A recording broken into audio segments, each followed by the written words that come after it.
Our savings were growing.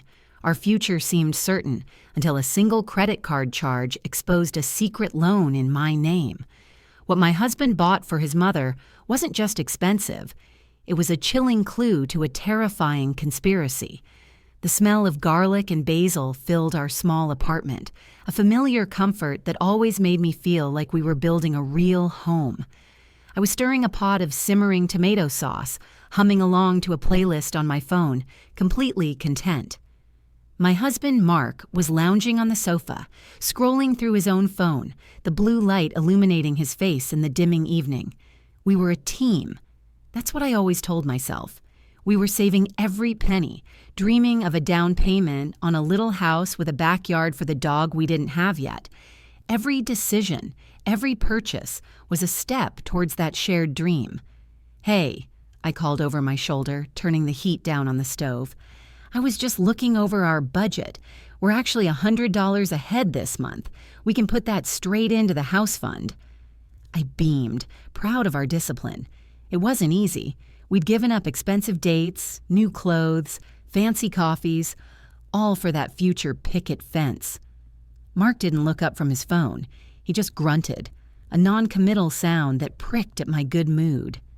"That's great, Em," he mumbled, his thumb still swiping relentlessly. I dried my hands on a dish towel and walked over to the sofa, perching on the armrest beside him.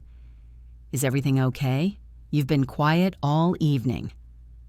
"Just tired," he said, finally locking his phone and tossing it onto the cushion. He avoided my eyes, staring at the blank TV screen instead. That was the first alarm bell. Mark was never just tired. He was a talker, a planner, an enthusiast. Silence from him was like a storm cloud on a sunny day. "Okay," I said slowly, trying to keep my tone light. "Well, speaking of the budget, I did see something weird on our credit card statement online. A $35 charge for a credit application fee. Did you apply for something? Maybe a new card with better points?" He stiffened. It was a subtle shift, a tightening in his shoulders, but I saw it. "No, must be a mistake. I'll call them tomorrow." "It's not a mistake, Mark," I pressed gently. "It says it's from First National Lenders. And I got an alert from my credit monitoring service this afternoon about a new inquiry on my file. I thought it was a fraud alert, but it came from the same lender." The air in the room grew heavy. The happy, bubbling sound of the tomato sauce suddenly seemed loud and intrusive.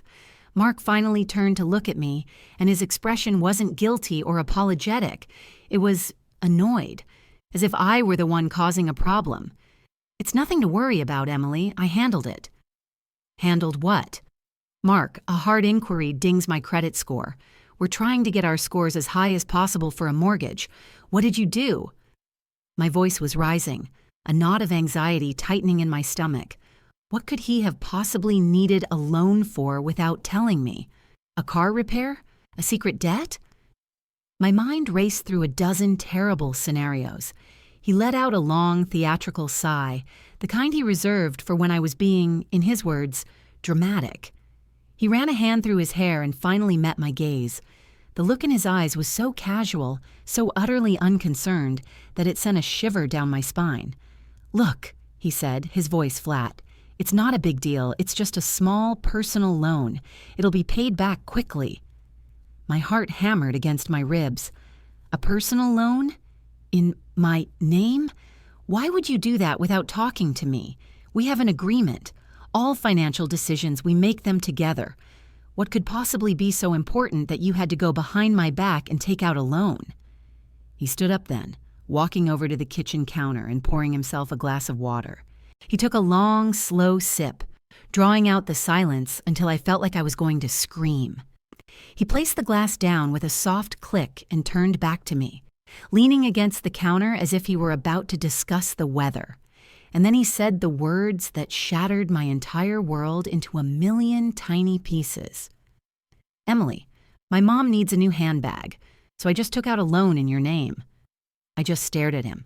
The words didn't compute. They floated in the air between us, nonsensical and absurd. A handbag. He had committed fraud, jeopardized our financial future, and broken my trust. for his mother's purse. My mouth opened, but no sound came out. It felt like I was underwater, the pressure crushing my chest. He must have seen the utter shock and devastation on my face because he quickly added, as if it would fix everything, "It's a Verona, the Celeste model she's been wanting. Her old one is looking so shabby. It's embarrassing for her to carry it to her country club luncheons." The sheer, breathtaking entitlement of that statement finally broke my paralysis. "Are you insane?" I whispered, my voice trembling. "You took out a loan, in my name, for a designer handbag?" "Don't be so dramatic, it's not that much," he scoffed, waving a dismissive hand. "How much?" I demanded, my voice growing stronger, colder. "How much, Mark?" He hesitated, looking away again. "A few thousand, it's fine." "A few thousand?" "A Verona Celeste costs $4,000, Mark. That's almost half of our entire house deposit. We are not fine." I was shouting now, the rage and betrayal a hot fire in my veins. "You have to cancel it right now. Call them and cancel it." "I can't," he said, his voice suddenly small. "The money has already been deposited." "Deposited where? Into our joint account?" I was already pulling up our banking app on my phone, my fingers shaking so badly I could barely type my password. The balance was the same, no deposit. A new, more sinister wave of dread washed over me. "Where is the money, Mark?" He wouldn't look at me. He just stared at a spot on the floor, his jaw tight. "I had it deposited into my mom's account. It was just easier that way." I felt the floor drop out from under me. The money wasn't even in our control. It was gone, sent directly to the Queen Mother herself to fund her luxurious lifestyle, with my name and my credit on the hook for it. I sank onto the sofa, my head in my hands, trying to breathe. This was it. This was the ultimate betrayal. But as I sat there, trying to process the scale of his deception, one detail he'd mentioned clawed its way to the front of my mind. "Wait," I said, looking up at him, a sliver of ice in my voice. "You said a few thousand. The handbag is 4,000. Why did you say a few?"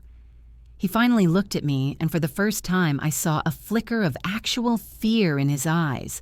He swallowed hard. "Show me the loan agreement, Mark. Show me the email right now."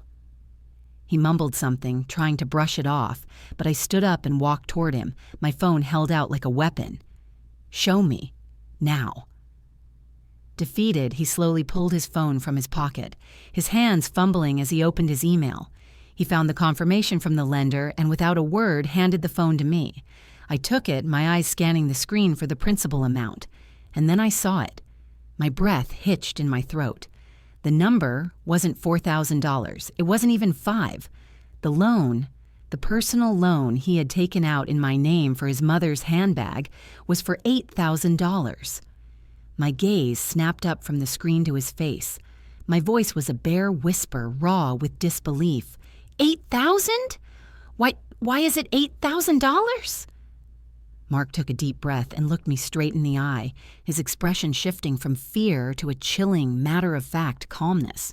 "Well," he said, as if explaining the most reasonable thing in the world, "the Verona was $4,000, but then she needed the matching wallet and a new pair of shoes, of course, and her birthday spa weekend next month isn't going to pay for itself, is it?"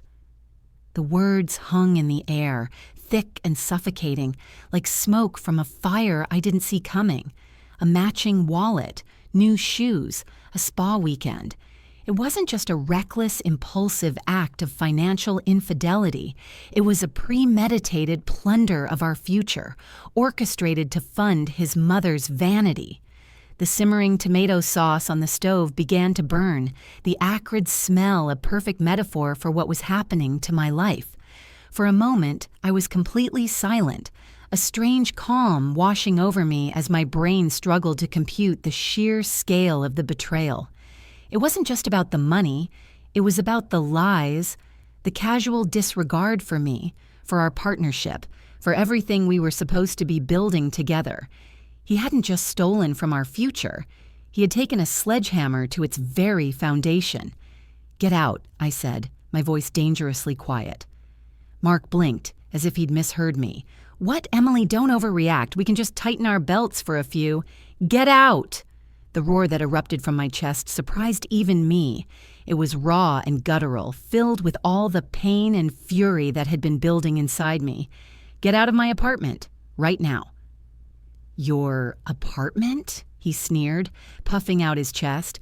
"Half of this is mine. We're married." "You forfeited your half when you committed identity theft against your wife to buy your mommy a handbag," I shot back, taking a step toward him. "You think this is a marriage? A marriage is a partnership. It's trust. It's respect. You just proved you have none of that for me. You used me. You used my good credit, the credit I worked my ass off to build after college, to bankroll a shopping spree." "It's my mother," he yelled, his face turning red. "She's done so much for me. She deserves to be happy. You're just selfish. You can't stand to see anyone else have anything nice." The accusation was so ludicrous, so completely twisted that I almost laughed. Selfish? Mark, I haven't bought a new pair of jeans in a year so we could save that money. I brew my coffee at home every single day. I pack my lunch. I do that for us, for the dream we were supposed to share. And you call me selfish because I'm not thrilled you stole $8,000 from that dream to buy shoes for a woman who already has a closet full of them. "You don't understand," he said, his voice dropping to a condescending murmur. "My mother has standards. She has a position to maintain. We can't have her looking poor." "We are poor!" I shrieked, gesturing wildly around our small, modest apartment. "We are working-class people trying to save for a down payment, Mark. Your mother is not. She lives in a paid-off house, and her biggest problem is that her purse doesn't match her shoes. This is insane." I grabbed my phone, my fingers flying across the screen. "I'm calling the police. This is fraud." His eyes widened in genuine panic. He lunged forward and snatched the phone from my hand. Don't you dare bring them into this. You'll ruin my life."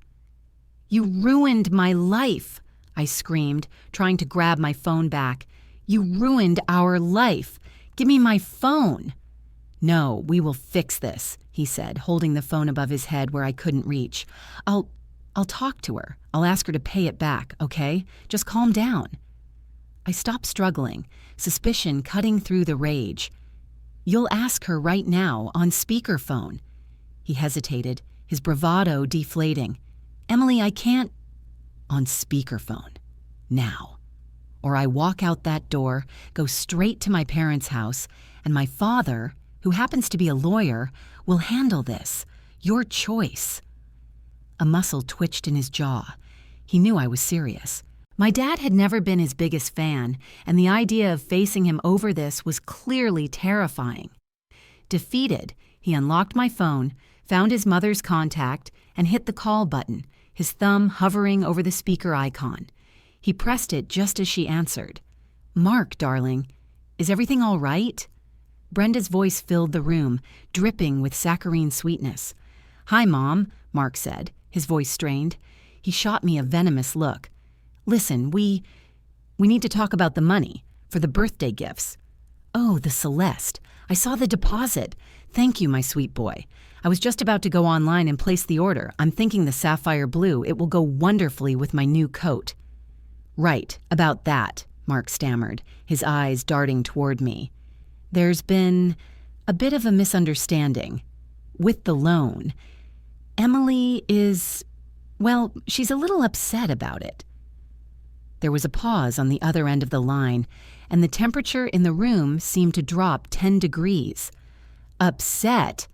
Brenda's voice had lost its warmth, replaced by a brittle edge. "What on earth does she have to be upset about? It's not her money." I gasped, unable to stop myself. "It's a loan in my name," I yelled at the phone. "It is absolutely my money." "Oh, is that the little bookkeeper?" Brenda said with a dismissive titter. "Mark, darling, put her on a leash. This is a family matter. Besides, it's just good financial planning. Using her credit keeps your record clean for when you need a real loan, for business or something important." I felt like I'd been slapped. They had discussed this. This wasn't just Mark's idea. It was a conspiracy. They had strategized the best way to use me. "Mom, that's not—" Mark started, but she cut him off. "Listen, Mark. A son's first duty is to his mother. I raised you, I sacrificed for you, and a little token of appreciation is the least I can expect. If your little wife can't understand that, then perhaps you chose poorly. I have to go. My show is on. We'll talk later." And with a decisive click, she hung up. The silence that followed was deafening. Mark stood there, phone still in his hand, looking pale and defeated. He wouldn't meet my eyes. He had nothing to say. There was no defense. I had heard it all from the Queen's mouth herself. I was a tool, a means to an end. My credit score was just another asset for them to exploit. I walked numbly to our bedroom and pulled a suitcase from the top of the closet. I didn't know where I was going, but I knew I couldn't spend another second under the same roof as him. I started pulling clothes from drawers, my movements jerky and robotic. "Emily, wait," he said, appearing in the doorway. "Don't do this. We can fix it. I'll get a second job. I'll pay it off." I ignored him, throwing a stack of t-shirts into the bag. My hands were shaking again, but this time it was with a cold, clear resolve. It was over. Completely and utterly over. As I reached for my toiletries in the bathroom, his phone, which he'd set on the bed, buzzed with a text message. The screen lit up. He was closer to it, but my eyes caught the notification banner at the top of the screen before he could grab it. It was from his mom, and I saw the first line of the message clearly. It didn't say, "I'm sorry," or "Let's fix this." It said, "Don't worry about her. Remember the plan. Once the house fund is fully transferred, you won't need her for anything anymore." The words on the screen burned into my retinas. Remember the plan. Once the house fund is fully transferred, you won't need her for anything anymore. It was like a key turning in a lock, and a secret dark room I never knew existed was suddenly thrown wide open. The handbag, the loan, his mother's condescending dismissal. It wasn't just a series of selfish, terrible decisions. It was a strategy, a long con, and I was the mark. My movement stopped. The half-packed suitcase, the pile of clothes on the bed, the burning smell from the kitchen, it all faded into the background. There was only the ringing in my ears and the chilling clarity of that message.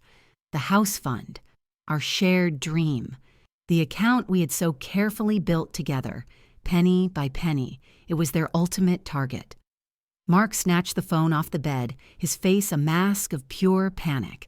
He saw that I had seen it. The jig was up. He fumbled with the device, trying to shove it into his pocket, but his hands were shaking too badly. "Emily," he stammered, his voice cracking, it's not what you think. She's just angry. She says crazy things when she's angry." I slowly turned to face him. The volcanic rage from before was gone, replaced by an Arctic calm that scared even me. I felt eerily detached, like I was watching a scene from a movie. "The house fund, Mark," I said, my voice flat and devoid of emotion. "The one we named our future home. The one I have been direct depositing a third of my paycheck into for 3 years straight. What's the plan for it?" "There is no plan," he insisted, his voice pitching higher. "I swear, we're saving for a house, just like we said. For us." I took a slow step towards him, and he instinctively flinched back. "Don't lie to me anymore. I'm done with the lies. That account is in both of our names. You could empty it right now if you wanted to. Is that the plan? Wait until the balance hits a certain number and then just transfer it all to Mommy?" He opened his mouth, then closed it again, a trapped animal caught in the headlights. The truth was written all over his face. He didn't have to say a word. I already knew the answer. Every late night he'd spent working on the budget, every time he'd encouraged me to put a little extra into the savings account, every conversation about square footage and school districts. It had all been a lie, a carefully constructed fantasy to keep me compliant and contributing. I felt a wave of nausea wash over me. I had loved him. I had trusted him completely. I had built my entire future around him, and he had been building a trap for me the entire time. I walked past him, out of the bedroom and straight to my laptop on the kitchen counter. My hands flew across the keyboard, my muscles remembering the password to our joint savings account. My heart pounded in my chest, a frantic drumbeat against the silence. Please be there, please be there, please be there. The page loaded. I scanned the numbers, my breath catching in my throat. The balance was there, $52,438. Our entire life savings. He hadn't moved it yet. I hadn't been too late. "What are you doing?" he asked, his voice a panicked whisper from the doorway. Without answering, I clicked, "Transfer funds." I selected the joint savings account as the source. For the destination, I selected my personal checking account, the one from before we were married, the one he didn't have access to. The one I had, thank God, kept open with a few $100s in it for emergencies. This qualified as an emergency. I typed in the full amount, $52,438. My finger hovered over the confirm transfer button. "Emily, don't!" he pleaded, rushing towards me. "Don't do that. That's our money. It's half mine." "Is it, Mark?" I asked, turning to face him, my finger still poised over the mouse pad. "Is it half yours? Or is it just seed money for your mother's retirement fund? You lost any claim to this money when you and she cooked up a scheme to defraud me. This is no longer our money. This is my money. The money I earned. The money I saved. The money I sacrificed for." "I contributed too," he shouted, his eyes wild. "My paychecks went into that account too." "Did they?" I asked calmly. "Or did your paychecks go to your secret credit card bills? The ones you've been racking up buying your mom gifts for the last 3 years? Did they go to the car payment for the car that's only in your name? I've been paying the rent and all the utilities from my account, haven't I? Because you told me it was simpler that way. You said you'd handle the savings. I see now what you were handling." His face went white. I had just been guessing, throwing out accusations, but his reaction told me I had hit the bullseye. He hadn't been contributing much at all. I had been funding nearly everything. Tears of frustration and rage welled in his eyes. "You can't just take it all. That's not fair." "Fair?" I let out a sharp, bitter laugh. "You want to talk about fair? You stood next to me at the altar and promised to love, honor, and cherish me. Instead, you and your mother have been playing me for a fool from day one. You took out an $8,000 loan in my name today for a spa weekend. The word fair doesn't get to leave your mouth ever again." I turned back to the screen, my resolve hardening into steel. I clicked the button. A confirmation screen popped up.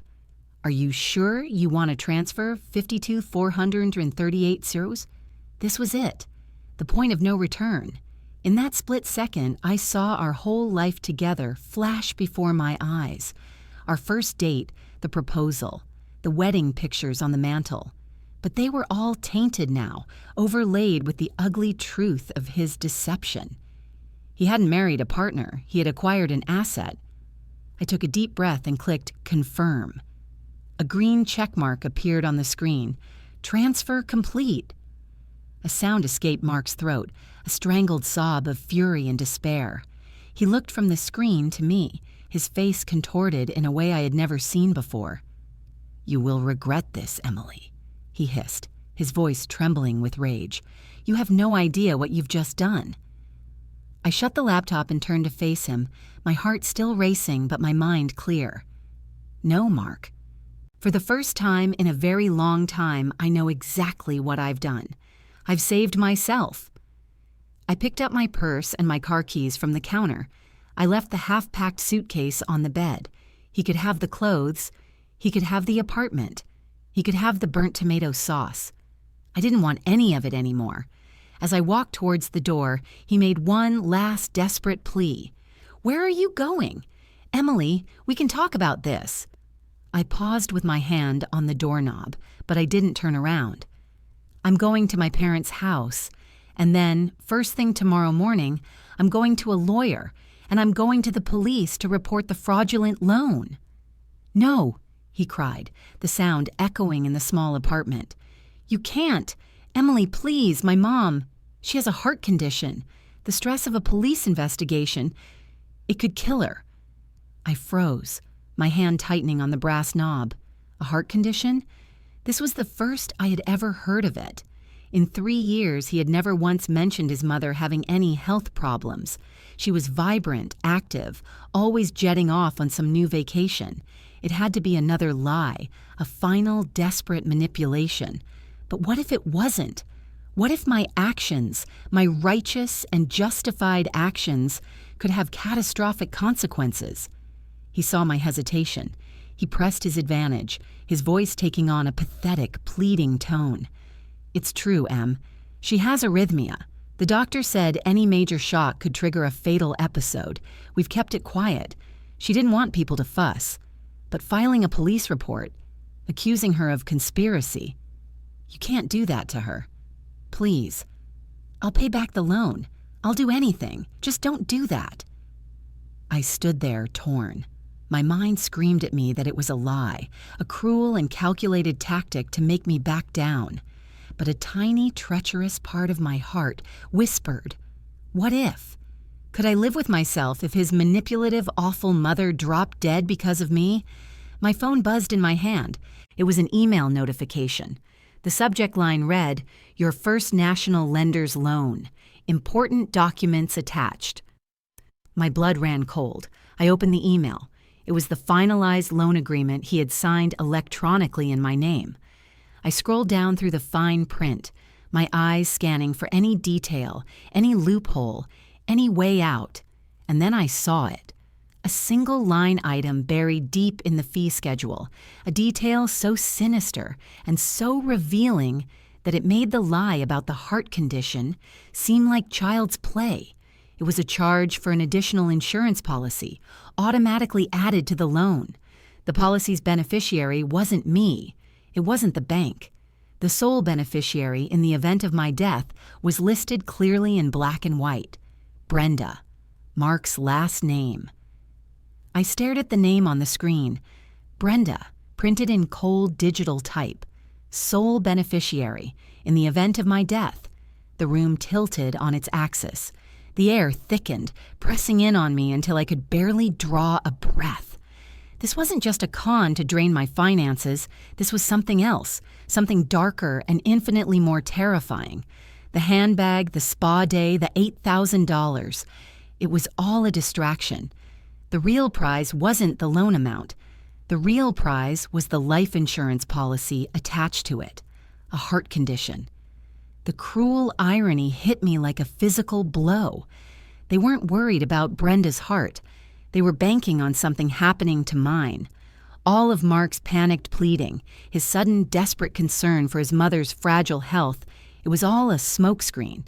He wasn't trying to stop me from reporting the fraud to save his mother from stress. He was trying to stop me from discovering this. I slowly lowered my phone, a chilling numbness spreading through my limbs. I turned to look at him, really look at him, for the first time since this nightmare began.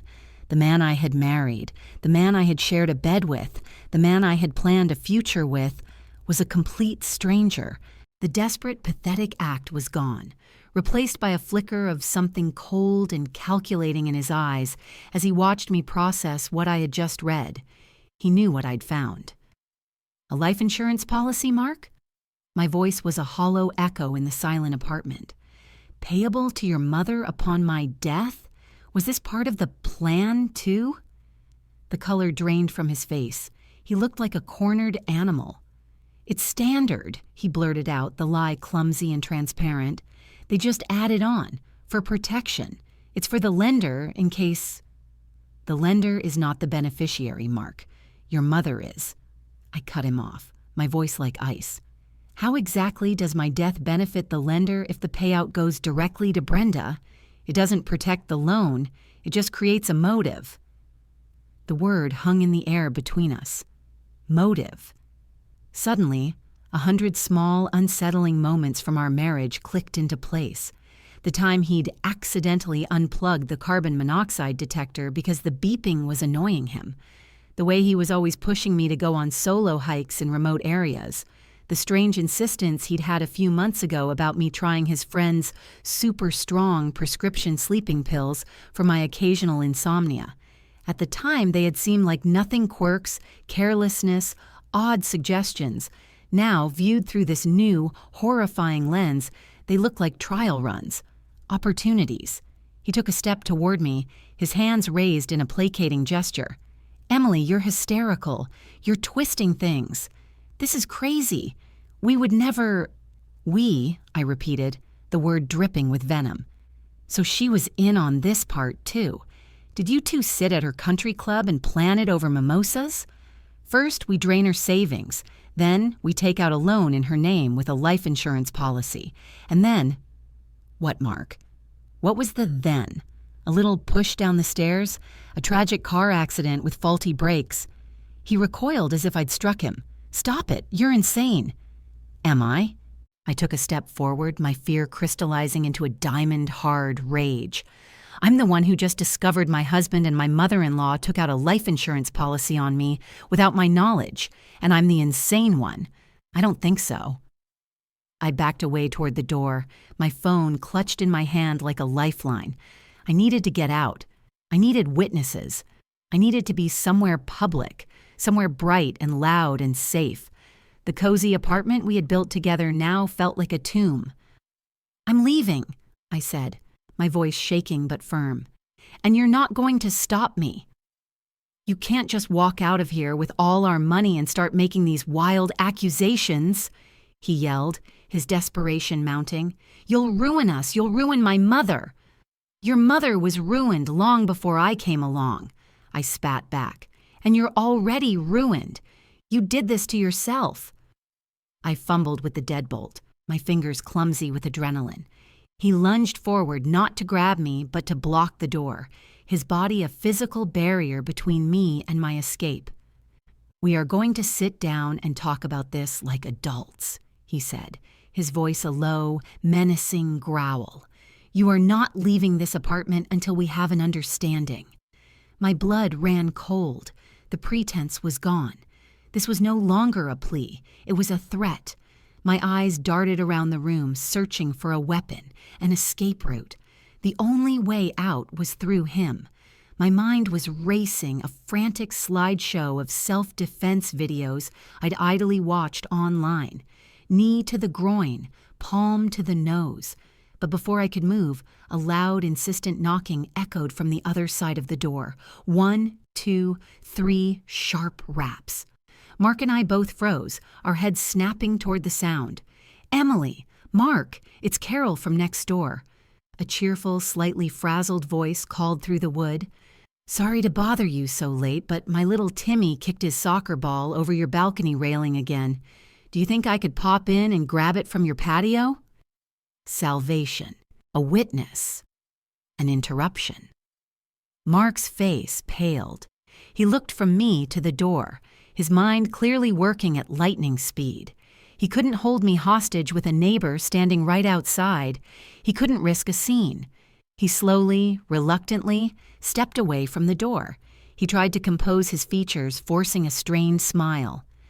"Just a second, Carol," he called out, his voice unnaturally high. He turned to me, his eyes burning with a desperate, silent plea.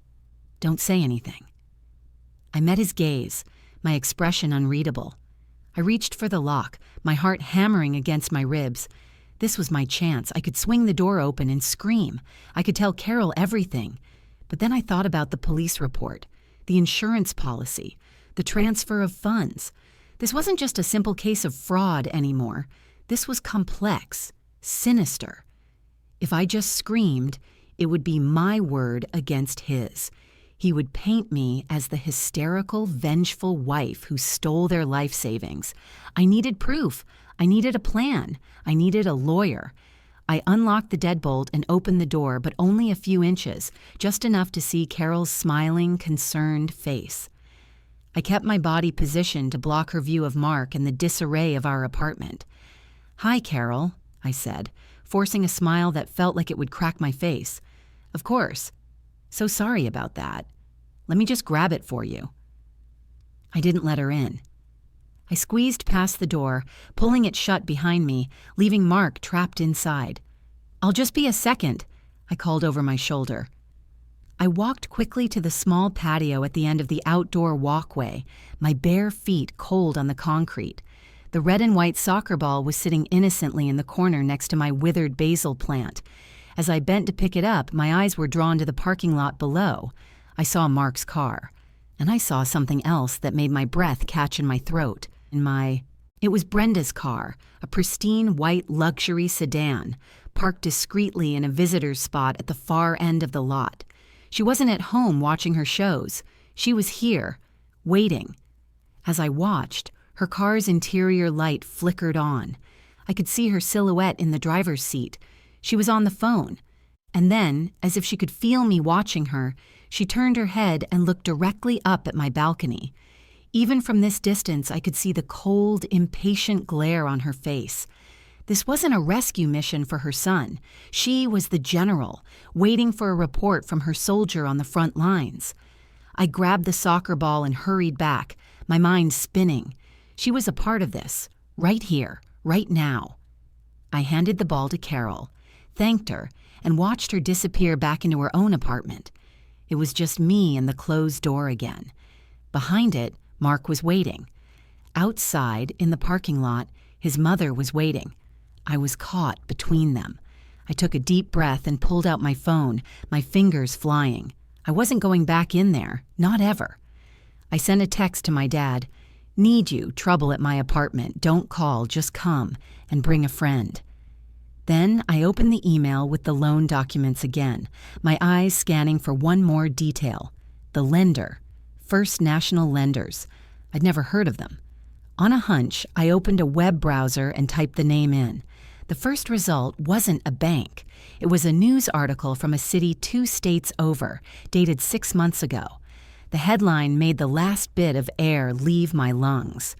Local lender investigated for predatory loan scheme and insurance fraud in connection with series of suspicious spousal deaths.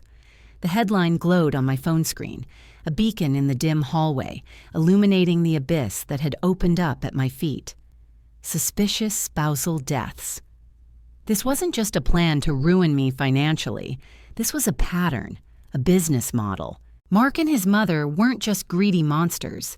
They were predators who had found a system that paid out in blood. My legs felt weak, and I leaned against the rough stucco wall of the building for support. I couldn't go back in the apartment. I couldn't confront him. Not alone. Not when his accomplice was waiting in the parking lot and I had just discovered their endgame. I was no longer a victim of fraud. I was a potential statistic in a multi-state criminal investigation. My phone buzzed with a reply from my dad. "On my way. ETA 15 mins. Don't engage. Go somewhere public if you can." Public. The only public place was the parking lot where Brenda was watching and waiting. My best bet was to stay put, right here in the open-air hallway visible from the street and other apartment windows. The door to my apartment creaked open. Mark peeked his head out, his face a mixture of anxiety and anger. "Emily, what are you doing out here? Get back inside." "No," I said, my voice steady despite the tremor in my hands. I held up my phone, making sure he could see the screen. "I don't think I'll be coming back inside, Mark. I was just doing some light reading. It seems your friends at First National Lenders are quite famous." His eyes flickered to the screen, and I saw the moment the panic truly set in. This wasn't something he could explain away. This was concrete. This was evidence. That's not what it looks like," he stammered, "isn't it?" I took a slow, deliberate step back toward the stairwell. "It looks like you and your mother picked up a very nasty hobby. Tell me, how many wives did you read about before you thought, 'Hey, what a great idea'?" "You're crazy," he hissed, stepping fully into the hallway. He started walking toward me, his hands clenched at his sides. "You stole $50,000, and now you're making up these insane stories to justify it." "Stay right there," I warned, my voice rising, hoping Carol or another neighbor might hear. "Don't come any closer." He ignored me, his pace quickening. "You are going to come back inside. We are going to call that bank, and you are going to transfer that money back right now." Just as he was a few feet away, a powerful beam of light flooded the hallway. A car had pulled into the parking lot, its headlights cutting through the darkness and pinning us in their glare. It was my father's SUV. He wasn't alone. My brother, a 6'4" police officer, was in the passenger seat. Mark froze, blinking in the sudden brightness. My brother, Matt, was out of the car before it had even fully stopped, his off-duty posture instantly shifting into something official and intimidating. "Everything okay here, Emily?" Matt called out, his voice calm but carrying an unmistakable authority. Relief washed over me so powerfully I nearly collapsed. "No, Matt, it's not okay." Mark's face went slack with defeat. He looked from my brother's imposing figure to my father, who was now getting out of the driver's side with his phone already pressed to his ear, and then down to the parking lot. I followed his gaze. Brenda's pristine white sedan was gone. The moment she'd seen my family arrive, the general had abandoned her soldier and fled the battlefield. The next few hours were a blur of controlled chaos. Matt separated Mark and me, taking my initial statement while my dad, who had indeed been on the phone with his legal partners, started making calls. Mark, stripped of his bravado, crumbled. When Matt started asking pointed questions about First National lenders and life insurance policies, Mark's pathetic attempts at denial quickly dissolved into a blubbering mess.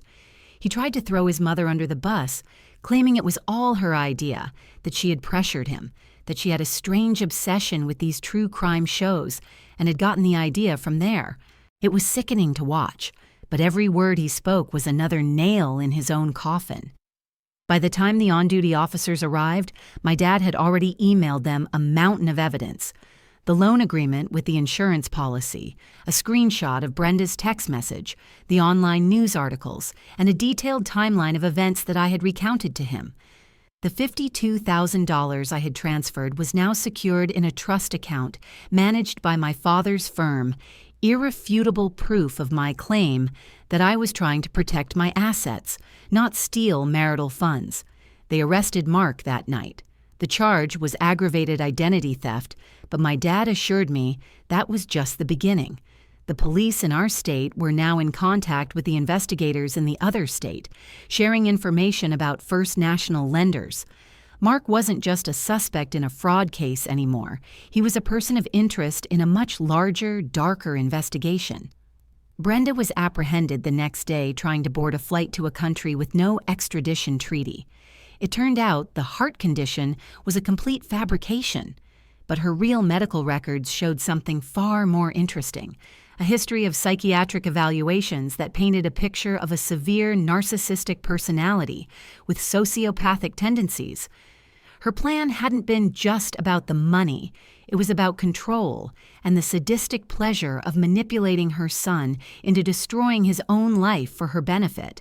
The legal battle was long and ugly, but I was never alone. My family surrounded me with a wall of support. The marriage was annulled on the grounds of fraud, meaning in the eyes of the law, it had never happened. The fraudulent loan was voided, my credit scrubbed clean. Mark and Brenda both took plea deals to avoid a more sensational trial. Mark got 7 years for fraud and conspiracy. Brenda, deemed the mastermind and connected to other potential cases the investigators had uncovered, got 15. During her sentencing, she showed no remorse, only a cold fury that her foolish son and his tramp of a wife had ruined her perfect plan. I never got my down payment back exactly. It was tangled in legal proceedings for a long time. But it didn't matter. I didn't want that money anymore. It was tainted with the lies of a life that was never real. I started over from scratch. I moved into a new apartment, just mine. I focused on my work, got a promotion, and slowly, carefully, started building a new savings account. This one was called Emily's Future. About a year later, I was sitting on the floor of my new living room, surrounded by takeout boxes and laughing with my friends. My phone buzzed. It was a news alert. First National lenders had been shut down by federal agents. Their assets were seized, their executives arrested. The article mentioned that the initial tip-off that unraveled their entire criminal enterprise had come from a seemingly unrelated domestic fraud case, sparked by a wife who discovered a suspicious loan taken out for a designer handbag. A slow smile spread across my face. I looked around at my small, safe apartment, at the people who truly loved me, at the life I was building for myself, on my own terms. They hadn't ruined me. They had liberated me. And the best part? That $8,000 Verona Celeste handbag, the catalyst for my entire ordeal, was now sitting in a police evidence locker and would one day likely be auctioned off with the proceeds going to a fund for victims of financial crime. It was the most expensive and ultimately the most satisfying handbag I had never owned.